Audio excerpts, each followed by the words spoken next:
filho do homem, no dia que eu lhes tirar o objeto do seu orgulho, e sua alegria e sua glória, e delícia dos seus olhos, e o desejo do seu coração, bem como os seus filhos e suas filhas, nesse dia, um sobrevivente virá falar com você para lhe dar a notícia. Nesse dia você poderá abrir a sua boca para falar com aquele sobrevivente. Você falará e não mais ficará mudo. Assim, você será um sinal para eles, e eles saberão que eu sou o Senhor. Estudos e confrontos do livro de Ezequiel, capítulo 24. Vem para o episódio 22 que você vai entender esse capítulo hoje.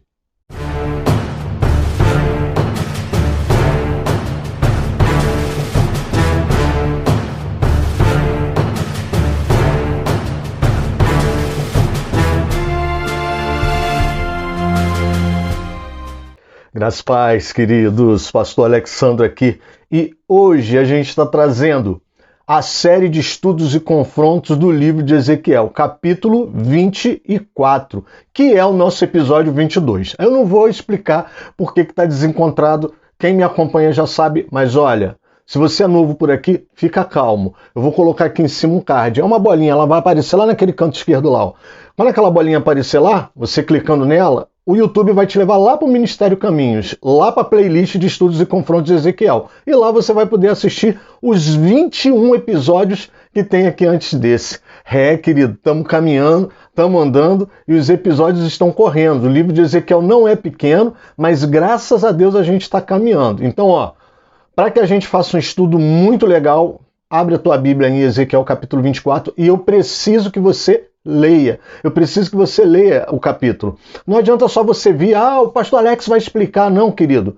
Tudo bem, eu vou explicar, eu vou tentar ajudar, eu vou tentar aqui da melhor forma possível te auxiliar na leitura, fazer um estudo expositivo dessa leitura. Porém, entretanto, todavia, quando você já vem com a palavra do Senhor no seu coração, o Espírito Santo trabalha no seu coração em cima do que você leu e tudo fica melhor, tanto para você quanto para mim. Então, vai lá, dá uma lida no capítulo 24 e depois vem para a gente poder falar desse capítulo aí, que é o encerramento de uma fase no livro de Ezequiel.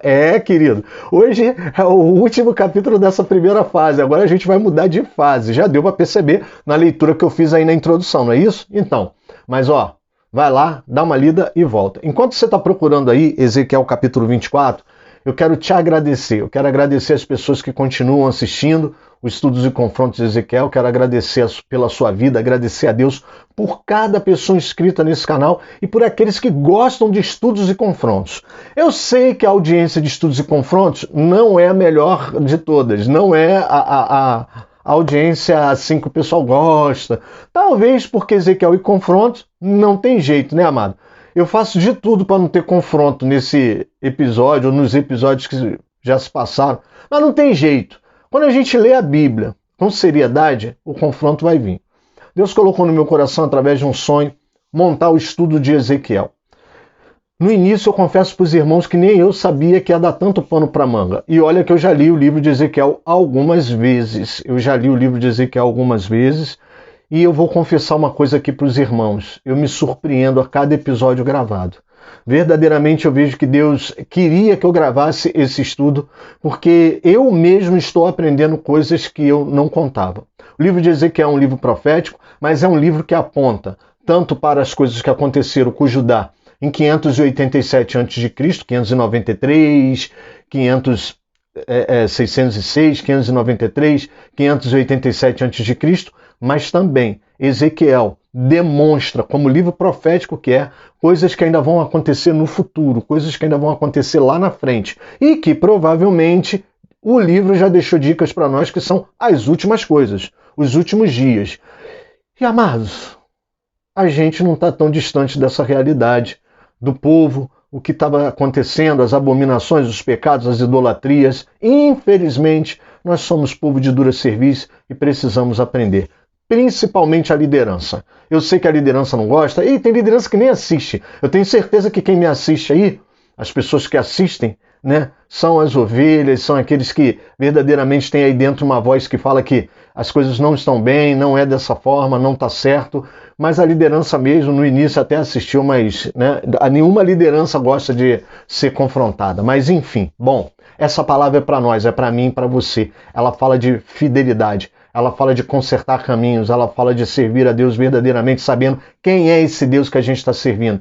A palavra de Ezequiel é uma palavra que vem trazer para nós uma palavra de firmeza, não é uma palavra de medo, pavor, não. E eu quero que você tire isso do seu coração.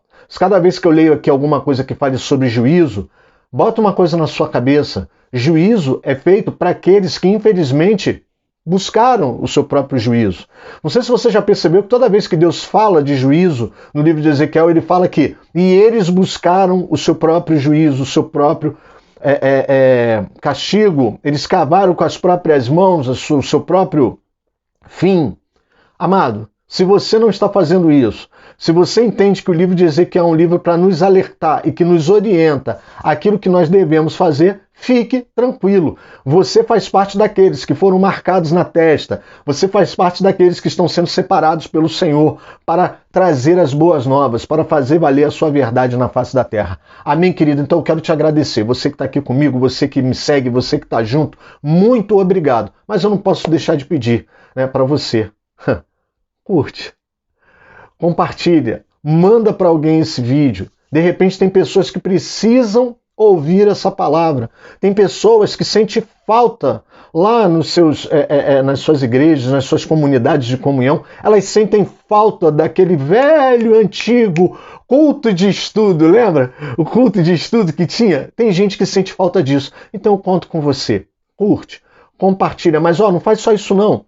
Comenta aqui embaixo a tua dúvida. Eu sei que tem muita gente que assiste na televisão e por isso não comenta, mas olha, eu vou ter o maior prazer em responder. Se o seu comentário for um comentário legítimo, uma dúvida legítima, eu vou ter o maior prazer em te responder, em comentar. E quem sabe, às vezes o teu comentário é uma dúvida tão importante que me faz gravar outros vídeos para tirar essa dúvida. Amém, querido? Então olha, esquece de mim não. Vem, curte, compartilha e comenta, manda para alguém que você ama essa palavra, manda para alguém que você sabe que gosta de estudar a palavra de Deus, manda para alguém que precisa ouvir essa palavra. Amém, querido? Bom, vamos lá, você já deve ter achado o texto aí, você já leu, quem já me acompanha já vai lendo antes, amém, glória a Deus, vamos lá. O capítulo 24 de Ezequiel é um capítulo dividido em duas partes, né? A primeira parte é uma parábola e a segunda parte é uma profecia real. A primeira parte ela vai do versículo 1 até o versículo 14 e a segunda parte vai do versículo 15 até o versículo 27. Tá bom, amado? Então, para você saber, esse capítulo 24 ele é dividido em duas partes. São duas profecias. Uma vai ser feita, uma profecia vai ser feita. Um oráculo vai ser feito, uma profecia vai ser feita em forma de parábola, que é a parábola da carne na panela, e a segunda é uma parte um pouquinho mais triste, que é uma profecia real, que vai acontecer, mas hoje a gente vai entender tudo isso aqui. Amém, querido? Bom, essa primeira parte, que é a parábola da carne na panela, ela tem a ver com aquele capítulo 11, episódio 11. Se você não lembra, volta no episódio 11 de Ezequiel, capítulo 11. Se você quer só ler o texto, lê só o texto que você vai lembrar. Mas se você quiser voltar no episódio 11. É onde os homens de Jerusalém falaram, e na época eu acho que eu falei isso no episódio, que é uma tradução muito rebuscada, uma tradução um pouco mais difícil. Não se sabia se eles estavam fazendo uma pergunta ou se eles estavam fazendo uma afirmação, ou uma afirmação com tom de negação, a gente não sabe direito. Eu acho que eles estavam fazendo uma afirmação, e depois você vai saber o porquê que eu sou dessa linha teológica que eles estavam afirmando, a gente vai ver nesse texto de hoje. O que acontece? Eles pararam e olharam assim, bom, eles meio que colocaram, né, um provérbio dizendo que Jerusalém era uma panela e que eles eram a carne dentro da panela. Eu falei na época do episódio que eu acreditava que eles estavam dizendo que eles eram a carne dentro da panela porque eles eram a melhor parte e estavam protegidos. Amém? Mas tem gente que acha que não, que eles estavam fazendo uma indagação. Existem pessoas que traduzem, na tradução, diz que aquilo poderia ser uma indagação, tipo, poxa, a gente virou carne, a gente está dentro da panela sob pressão, é isso? como se eles estivessem perguntando o porquê de tanta pressão, o porquê de tanto calor, o porquê de tanta indignação da parte de Deus. Eu, porém, sou da linha que já imagino que eles não estavam fazendo isso, não. Não tem ponto de interrogação no texto, tudo bem, mas isso aí vai do tradutor, que não quis colocar. Ele tratou como uma afirmação e eles falam que nós somos a carne dentro da panela, como se eles estivessem protegidos. E a gente vê que o caminhar da história aponta para isso. Por quê? Porque eles acham que não virá um grande mal sobre Jerusalém. Lembra que eu tenho falado muito isso nos últimos episódios? Os caras que estão no exílio, os moradores de Jerusalém e os palacianos, como Daniel, eles acham, em sua maioria, que não vai acontecer aquelas coisas ruins sobre Jerusalém. Tá certo? Tranquilo? Então, por achar que não vai acontecer nada de ruim, eles acreditam que esses dois exílios que já aconteceram, 605, 93 a.C., vai passar, Nabucodonosor vai devolver esse povo para o lugar dele, vai deixar Jerusalém em paz, vai deixar Judá seguir sua vida. Mas não é isso que os profetas estão falando. O profeta Jeremias está dizendo que não vai dar certo. Ele está dizendo que vai haver um outro exílio. E o profeta Ezequiel, que está aqui na Babilônia, junto ao rio Quebar, ele também está afirmando que isso vai acontecer. E os caras continuam achando que não. Eles acham que não vai acontecer nada, porque nós, seres humanos, somos assim. Nós estamos sempre pensando que aquele mal não vai vir, que a gente não merece, que a gente não fez nada para que isso aconteça, que a gente é pobre coitadinho, que a gente é bonitinho, bebê de papai, e que não vai acontecer nada. Porém, amado, vai acontecer. Então, o que acontece? Versículo 1, Ezequiel vai dizer que veio a minha palavra do Senhor no 9º ano, no 10º mês, aos 10 dias do mês, dizendo... Bom, esse nono ano causa uma dúvida, porque Ezequiel tem por regra contar os anos pela data do exílio dele. Porém, alguns teólogos desconfiam que esse 10º ano aí que ele está falando seja de reinado de algum rei, o que é bem provável, porque a gente vai ver que essa data ela vai se repetir 3 vezes. Com a de Ezequiel ela vai se repetir 4 vezes, bem pontuada, é uma data bem anotada, é uma data que ficou muito marcada na vida dos profetas e na vida de quem escreveu os livros. Você quer ver? Anota aí, pega a caneta, anota aí. 2º livro de Reis, capítulo 25, verso 1. Você vai encontrar essa narrativa com a mesma data. Jeremias, capítulo 39, versículo 1. Jeremias 39, versículo 1. Jeremias vai datar do mesmo jeito. E depois você vai ver Jeremias, capítulo 52, verso 4, datando da mesma maneira. Ah, pastor, por que Jeremias ele data 2 vezes, em 39.1 e 52.4? Porque o livro de Jeremias não foi escrito totalmente por ele. O livro de Jeremias foi escrito uma parte por ele, mas boa parte foi escrito por seus auxiliares. Inclusive, os teólogos defendem a teoria de que o livro de Jeremias continuou sendo escrito depois da sua morte. Tá certo, amado? Tranquilo?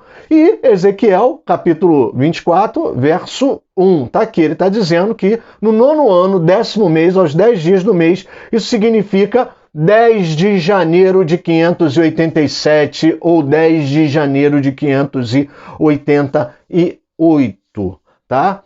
Deus fala para ele no verso 2, anote o dia de hoje em que o rei da Babilônia começa a cercar Jerusalém. Amado, desculpa, né? Estuda, de que eu posso falar, né? As minhas manias de falar besteira. A casa caiu para Jerusalém. Pronto.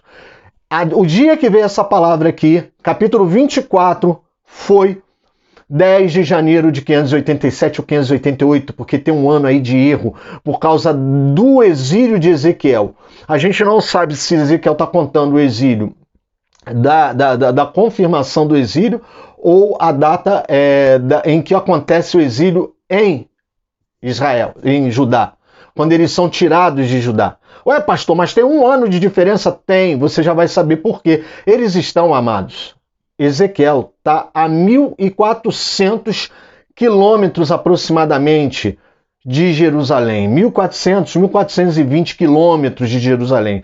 Isso, daqui do Rio de Janeiro, onde eu estou, é daqui a Mato Grosso do Sul, amado. É daqui a Mato Grosso do Sul. Ali, né, oeste do Brasil. Eu acho que é oeste, né? Será que é oeste? E agora, as aulas de geografia? Pronto, né, mano? Mas vamos lá. Vou dar outros lugares para você entender. É um pouco menos... É daqui como os baianos, né? É daqui a Ilhéus. É daqui a Ilhéus, né? O pessoal de Brasília. É daqui a Brasília, mais ou menos, né? Daqui a Goiânia, um pouquinho, é mais ou menos isso, tá bom, querido? É mais ou menos isso, tá? Bom, é uma distância, amado, que eram muitos meses de viagem. Então, quando Ezequiel é tirado do meio do seu povo, ele é retirado do meio do seu povo numa determinada data. E leva muitos meses para chegar na Babilônia. Esse povo exilado levou muitos e muitos meses. É uma caminhada complicada. E quanto mais gente tem nessa caminhada, pior é a velocidade, tá bom, amado? Então, existe assim um ano aí de diferença, porque a gente não sabe direito a partir de quando Ezequiel está contando, tá certo? O mais interessante, amados, é que Ezequiel não poderia saber que estava acontecendo o cerco de Jerusalém naquela data, porque para o cerco de Jerusalém estar acontecendo em 10 de janeiro de 587, o que acontece? Essa comitiva de Nabucodonosor saiu há muitos meses atrás de agora, de hoje, onde Ezequiel está. Eles saíram e não falaram nada para ninguém. Eles saíram meses antes e estão chegando hoje, em 10 de janeiro de 587 a.C. Então não tinha como Ezequiel saber. Então, creia que Deus veio aqui para falar com Ezequiel. Olha, está acontecendo agora o cerco de Jerusalém. Amém, querido? Ele não poderia saber. E aí, no verso 3, Deus começa a desdobrar a questão da carne na panela, né? E aí, Miqueias, capítulo 3, verso 3. Vou corrigir aqui, amado. Se eu falei Oséias, está errado. Miqueias, capítulo 3, verso 3, é que vai falar da simbologia dessa carne na panela, tá bom? É uma forma de falar como Deus via essa questão da carne na panela. Porque às vezes a gente lê um texto isolado e fica com dúvida. Mas será que Deus estava querendo falar isso mesmo? Será que Deus estava querendo dizer isso mesmo? Amados, tem uma regra na hermenêutica que é linda, linda, linda, linda, linda. A hermenêutica é a doutrina, a ciência bíblica que estuda a interpretação bíblica. Ela diz quais são as regras, quais são os métodos, quais são as ferramentas, os recursos que nós devemos usar para interpretar a Bíblia. E tem uma regra áurea na hermenêutica, quem é pastor, quem estudou sabe o que eu vou falar aqui. Ele diz o seguinte: a Bíblia explica a própria Bíblia. Amado, toda vez que a gente encontrar um texto e você encontrar esse texto e você não entender bem esse texto por ter uma parábola, uma palavra, uma frase esquisita que está meio fora de contexto, que você não consegue entender e fica a dúvida quando alguém diz para você: olha, Deus estava querendo dizer isso, olha, Deus estava querendo dizer aquilo. Amado, basta você procurar aonde essa palavra se repete outras vezes na Bíblia e você vai encontrar. Miqueias, capítulo 3, verso 3, Deus falando da carne na panela, tá certo, amado?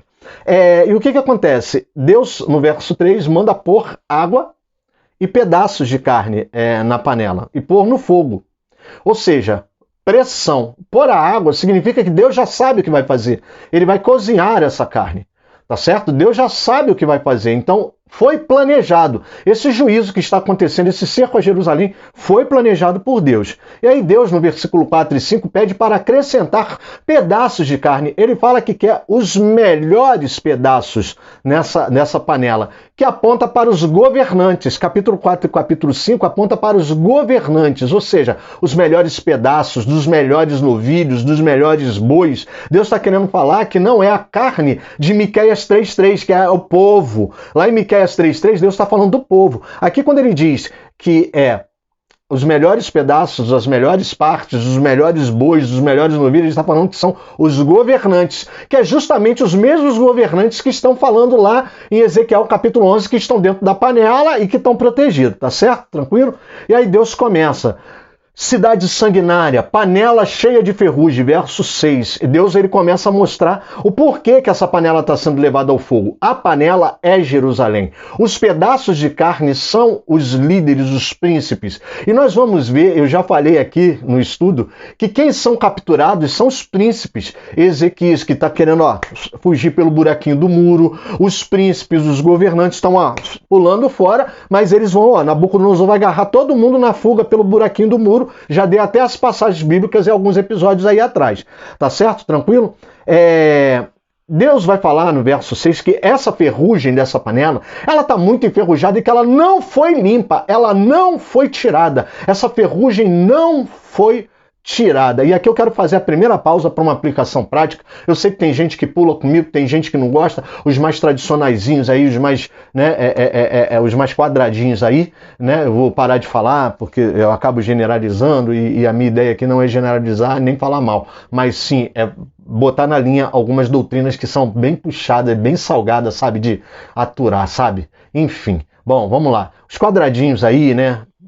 Gostam de reformar tudo, eles têm mania de falar que, né, não, que você, né, já está tudo determinado, já está tudo, né, amém, a salvação não é mérito nosso, não há nada que possamos fazer para alcançar a salvação, mas cabe a nós termos um comportamento a partir dessa salvação, cabe a nós termos um comportamento de piedade, sermos piedosos a partir dessa salvação, a partir do reconhecimento do testemunho interior que o Espírito Santo nos dá dessa salvação. Nós precisamos sim nos manter na presença de Deus, precisamos sim nos deixar ser transformados por Deus, precisamos sim fazer a manutenção dessa vida com Deus. Não é uma vez salvo, eu estou salvo, acabou, posso fazer o que quiser. Não, querido, não é assim não.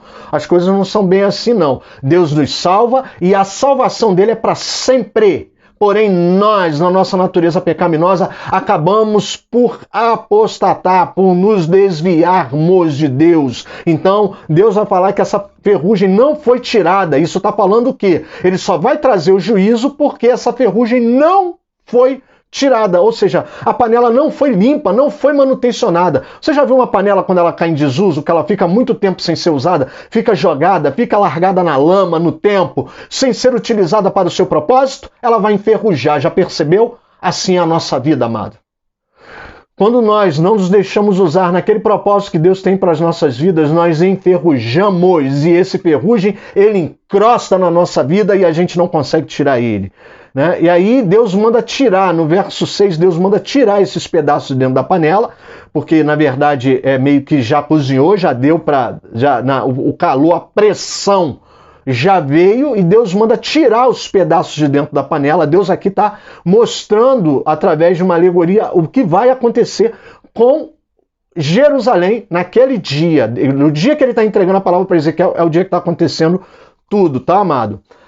A culpa de sangue é exposta sobre a rocha. Deus vai falar no verso 7, que ele chama de panela enferrujada e cidade sanguinária, no verso 5, 6. E ele aqui explica que o sangue é derramado sobre a rocha. Para quê, amados? Para que o sangue fique exposto. Porque no chão, na poeira, no pó, na terra, o sangue ele é absorvido e a poeira vai passar por cima dela. Você vai ler isso aí no verso 7, mas ele diz que vai ficar na rocha para não ser que esse sangue fique exposto, ele não fique escondido, não fique encoberto. É o pecado que Deus está trazendo à tona, tá bom, queridos? Bom, entre o verso 9 e o verso 10, Deus está dizendo que ele mesmo vai aumentar o calor, ele mesmo vai colocar lenha. Ele diz para aumentar o calor, ele quer que essa panela fique vazia. Né? Ou seja, no verso 11, a panela completamente vazia. Ele quer tirar as impurezas. Quando ele manda aumentar o fogo da lenha, ele quer que essa panela fique candente. Você vai encontrar isso aí no verso 11, que essa panela fique candente, ou seja, praticamente em ponto de fusão, em ponto de derreter. Candente é quando ela fica aquele laranja, quase que pegando fogo para derreter. Amados, é impossível uma panela que ainda tem suas funções normais, quando ela entra em ponto de candência, eu nem sei se essa palavra hoje não está mole não, hein? Eu estou usando só palavra boa, eu já não sabia onde é que era a região de Mato Grosso do Sul. Agora eu não sei se é, mas vamos lá, para a panela ficar candente, bom, é porque a ferrugem já não estaria mais. Porém, no verso 12, Deus vai dizer que é um trabalho inútil, porque por mais que ele aqueceu a lenha, não saiu a ferrugem da panela. Então Deus vai ter que limpar, verso 13, todas as impurezas de Jerusalém derretendo. Por isso que a gente fala naquele episódio anterior sobre aquela questão de pegaria a escória como um forno. O fole soprará no forno até derreter toda a escória. Lembra dessa passagem no episódio passado, se eu não me engano? Por isso que Deus está usando essa alegoria, essa tipologia de linguagem aqui, porque Deus está falando que é um trabalho inútil, que não tem como. A panela só de ser esquentada a ponto de ficar candente já era o suficiente para que essa panela pudesse perder as suas impurezas de ferrugem, crosta, mas não adianta, ele vai dizer que não, e ele vai ter que tirar através do juízo. E aí ele fala, Deus assim fala, Deus assim fará, e Deus não voltará atrás. Está no verso 14 isso aí. Deus está falando que assim eu falo, assim eu faço, e eu não voltaria atrás. Ou seja, está determinado, amado. Esse determinado aqui, querido, é porque já está acontecendo, tá? Eu não sou da classe teológica aí dos determinantes, não. Tá legal? Tranquilo? Deus aqui já tinha resolvido no verso 14. Bom, agora vamos entrar na parte triste do texto. Vamos entrar aqui do 15 ao 24. Prepara aí, que tem uma palavra para nós aqui. Deus agora trará a segunda profecia para Ezequiel, né? A partir do verso 15 ele traz a segunda profecia. E eu queria que você se colocasse no lugar de Ezequiel. Você já viu eu falar aqui 3 vezes a palavra triste nesse vídeo. Eu estou tentando me colocar no lugar de Ezequiel e é impossível. É impossível. É impossível. Eu não sei se eu suportaria o que Deus vai falar para Ezequiel agora. Eu te convido nesse vídeo a se colocar no lugar de Ezequiel. Não é longa essa parte agora, essa segunda parte. Mas eu queria te convidar que você se colocasse no lugar de Ezequiel. Tá bom, querido? E vou trazer uma palavra que não é muito para nós, mas é mais para a liderança, né? Como sempre, né? Como sempre, eu criando problema com a liderança, né? É assim, mas tudo bem, amém. Vamos lá. Deus fala para Ezequiel, de um golpe só, verso, de um golpe só, tirarei aquela que é a delícia dos teus olhos. Ou seja, Deus está dizendo que vai levar a esposa de Ezequiel. Deus vai tirar a esposa de Ezequiel. Ezequiel era casado, uma esposa, né, maravilhosa. Ele é casado, tá? Já falei isso aqui nos estudos e confrontos. Deus fala que vai tirar a esposa de Ezequiel. Amado, para pensar agora, se Deus virasse para você agora e dissesse para você que vai tirar alguém da sua família para poder servir de exemplo para um povo que não está nem aí, nem um pouco interessado em consertar os seus caminhos diante do Senhor. Você já parou para se imaginar nessa situação? Pois é assim, né? Se a gente se colocar um pouquinho no lugar de Ezequiel é muito difícil. Deus entrega a primeira parte, que é a panela com carne, a primeira profecia, e depois porque Deus aqui está resolvendo uma série de coisas. Deus resolve 3 assuntos aqui, os 2 últimos agora que eu estou citando, são unidos, é de uma vez só. A primeira parte é o que está acontecendo em Jerusalém, Deus agora vai falar que vai tirar a esposa de Ezequiel. Você deve estar se perguntando, para quê, pastor? Porque ele tirando a esposa de Ezequiel, ele usaria uma tipologia, mais uma vez um teatro, uma representação de Ezequiel diante daquele povo. Ezequiel está mudo, volto a lembrar, para que eles vissem o que estava realmente acontecendo e que era a mão de Deus. Bom, Deus fala no verso 16 que Ezequiel não vai poder se lamentar, nem chorar, nem derramar lágrima. Bom, Ezequiel aqui não está exercitando o ofício de sacerdote. Quando o homem de Deus executava o ofício de sacerdote, ele não poderia tocar em morto. Ele não poderia fazer todo aquele ritual de lamento. Ele poderia ficar triste, ele poderia fazer o ritual de luto, mas ele não poderia fazer o lamento como os normais do povo. Então, Ezequiel, muito embora ele não esteja aqui no ofício de sacerdote e só no ofício de profeta, Deus fala para ele que ele não pode lamentar, não pode chorar e não pode derramar lágrima. Deus fala para ele, sofra em silêncio e não faça os rituais de luto. Quais são os rituais de luto? Não lamentar, ficava uma lamentação, eles ficavam se movimentando, chorando, se balançando, mostrando o lamento deles com uivos, com gemidos, mais ou menos dessa forma que eu estou fazendo. Deus manda ele prender o turbante, por quê? Quando a pessoa estava fazendo cerimonial de luto, ela não usava o turbante, é como se ela falasse, eu não vou sair, me deixa aqui, eu estou chorando o meu morto, né? Deus manda ele pôr as sandálias nos pés, era outra coisa, geralmente quem estava de luto, chorando o seu morto, não, ficava descalço, né? Não cubra o bigode, ou seja, não use nenhum tipo de pano sobre o rosto, né? Eles às vezes tapavam o rosto, a tristeza ali, né? Ele fala, não cubra o bigode e não coma o pão que lhe mandarem. Agora vem Oséias 9:4, tá, amado? Você me desculpa aí o erro que eu cometi aí das passagens de Miqueias, Oséias, a gente acaba confundindo. Tudo a ver, tudo a ver, né? Essa minha desculpa agora não foi mais não, tudo a ver. Bom, olha só, presta atenção. Oséias e Miqueias não dá para confundir, mas eu acabei trocando. Então, Deus está falando que ele não deve comer o pão dos enlutados. O que é o pão dos enlutados? Quando uma pessoa ficava de luto naquela época, fazia parte do cerimonial, aquela pessoa não fazia comida, aquela pessoa não ia para a cozinha, ela não fazia a sua própria alimentação, ela precisava que alguém mandasse para ela. Então as pessoas, os vizinhos, os amigos, eles mandavam pão para ele, para o enlutado, para que ele comesse, mas Deus fala para ele que ele não vai comer o pão dos enlutados, verso 17. Se você quiser conferir esse pão aí em outra parte da Bíblia, Oséias capítulo 9, verso 4. Amém, querido? Bom, aí aqui a gente vai ter uma mistura de falas de Ezequiel e falas de Deus, tá? E aí você tem que ter uma sensibilidade grande aqui para entender. Ezequiel vai falar o seguinte: falei ao povo pela manhã e à tarde a minha mulher faleceu. Aqui a gente percebe que é Ezequiel, tá?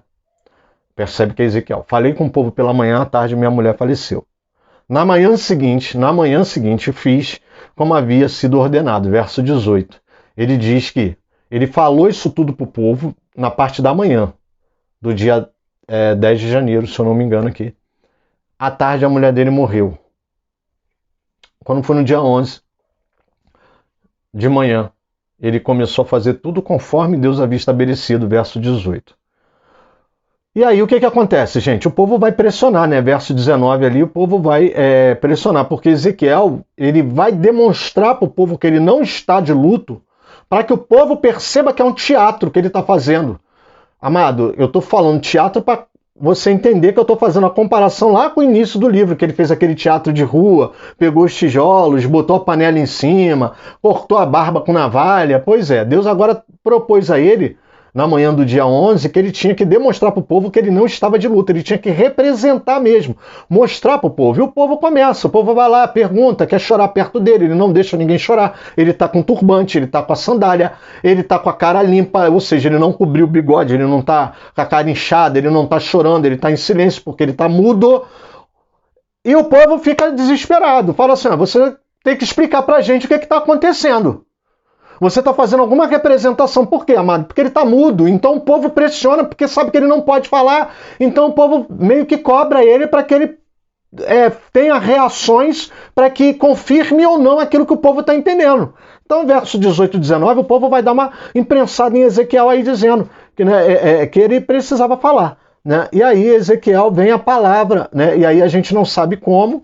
Né? Eu já disse a vocês que apesar de Ezequiel estar mudo, creio eu que em alguns momentos Deus permitia ele falar. Vem a palavra aí no verso 21 dizendo que Deus estava demonstrando através da vida de Ezequiel o que vai acontecer. E aí Deus fala que vai acontecer com o povo o que estava acontecendo com Ezequiel. Que ele vai profanar a delícia dos olhos do povo. O que é a delícia dos olhos do povo? O templo de Jerusalém. O templo de Salomão, que vai ser destruído hoje. Hoje não, né? Porque ainda vai levar tempo para Nabucodonosor invadir ali. Ele já cercou. Hoje, Jerusalém está cercada. Mas vai levar dias para que ele invada totalmente a cidade. Ezequiel está lá, ó, todo trancado lá dentro de Jerusalém. Jerusalém está cercada, ninguém entra, ninguém sai. Ainda não teve a invasão de fato. Isso aí deve levar algumas semanas. Mas o que Deus está falando? Que ele vai profanar, talvez você não entendeu. Deus está dizendo que vai profanar? Como assim? Deus profanador? Não. Esse profanar é um verbo que equivale a invadir. Pegar as coisas santas por mãos que não são santas. Entenderam agora? Então Nabucodonosor vai invadir o templo de Jerusalém, o templo de Salomão, e vai levar para a Babilônia todos os utensílios da casa do Senhor. E nessa invasão, Deus diz que os filhos dos judeus vão cair à espada. Os filhos e filhas vão cair à espada, porque era o que já estava previsto. A gente já está falando disso aqui há mais de 15 capítulos, né, amado? Vamos lá. E Deus explica, né, que eles não vão ter tempo, versos 22 e 23, que assim como Ezequiel, eles não vão ter tempo de fazer o ritual de luto, porque, na verdade, quando Nabucodonosor invadir Jerusalém, não vai ter tempo para nada. Vai ter morte, espada, correria. Não vai ter tempo de ninguém chorar os seus mortos. E Deus está falando isso, né? Que ele vai fazer exatamente dessa forma como ele fez com Ezequiel. Ele fala no verso 24 o seguinte: Ezequiel será um sinal para vocês, né? Vocês terão que repetir o que Ezequiel está fazendo. Isso mostra a soberania de Deus e o plano de Deus, o planejamento de Deus em cima disso. No verso 25 e verso 27, Deus vai tratar um terceiro e último assunto para finalizar essa parte da invasão.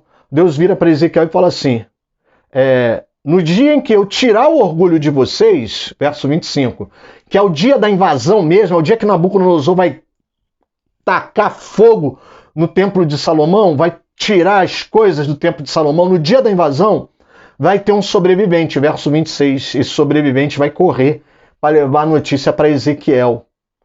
Deus está marcando aí, Deus está dando um sinal de que é Ele que está por trás disso tudo. É Ele que está fazendo. Ele está falando assim: olha, Ezequiel, no dia que eu tirar o orgulho de vocês, quer dizer, a invasão do templo, porque quando Deus fala o orgulho dos olhos de Israel, o orgulho dos olhos de Judá, melhor dizendo, era o templo de Salomão. Ele usa para simbolizar o orgulho dos olhos, a delícia dos olhos, a esposa de Ezequiel. Amado, é isso aí. Virá um sobrevivente para dar notícias, verso 26. E aí no verso 27 ele vai falar assim: neste dia você falará e não mais ficará mudo. Ezequiel vai deixar de ficar mudo. Ezequiel vai voltar a falar. Isso é na invasão. Bom, a gente agora vai ter um intervalo aí de profecias no livro. E quando voltar, depois dessas profecias às nações, que eu ainda vou ver como é que eu vou fazer os episódios dessa parte, Ezequiel já volta falando. Tá certo, amado? Que é a invasão. O que eu quero encerrar esse vídeo dizendo é: quantos de nós está disposto a deixar Deus nos usar para demonstrar para aqueles que não conhecem a verdade os caminhos de Deus? Para demonstrar para aqueles que não conhecem a verdade as verdades de Deus? Quantos de nós seríamos capazes de servir a Deus incondicionalmente, sabendo que Ele poderia tomar qualquer ente da nossa família para servir de exemplo, como Ele fez com a mulher de Ezequiel, para servir de exemplo para esse povo?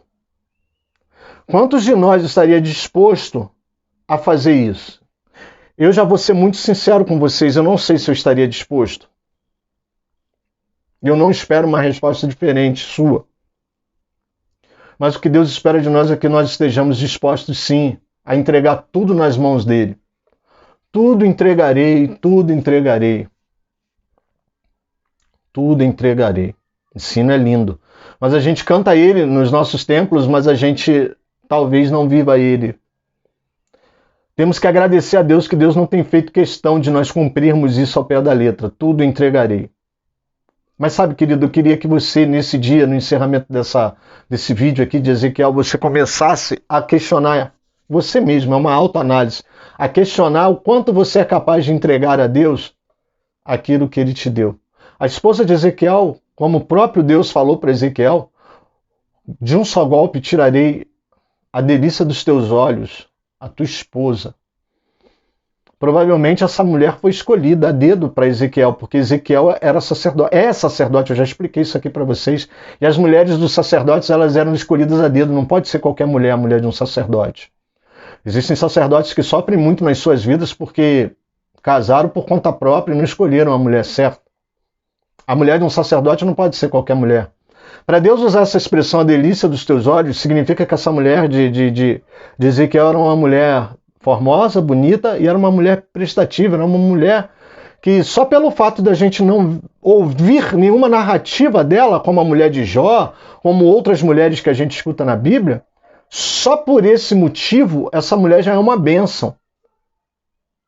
Não que a mulher não pudesse falar, tá, amado? Pelo amor de Jesus, eu estou querendo dizer aqui que talvez o silêncio da mulher de Ezequiel demonstre que mulher tremenda, que mulher enganjada no ministério de Ezequiel era essa mulher. E Ezequiel teve que entregar a mulher dele. Entregar, que eu quero dizer, perder a mulher dele para servir de exemplo, para transmitir uma verdade, uma profecia de Deus para o povo. E é isso que me causa estranheza, e agora vem a palavra dos líderes. Eu não vejo o líder servindo de exemplo para trazer verdades que doam ao povo. Eu só vejo uma vitória incondicional, eu só vejo um mais, um oba-oba, uma Disneylândia gospel, uma prosperologia que é pregada. Eu não vejo em nenhum momento nenhuma aflição, nenhum espinho na carne. Agora eu estou falando de Paulo, porque aí vão dizer, não, mas isso era Velho Testamento, esse pastor adora Velho Testamento.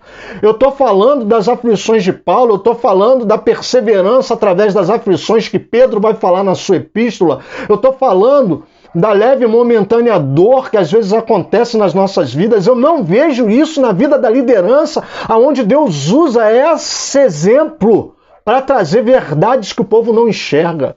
Eu não estou vendo. Eu não estou vendo. Eu vejo uma contação de testemunhos. Eu comia empadinha.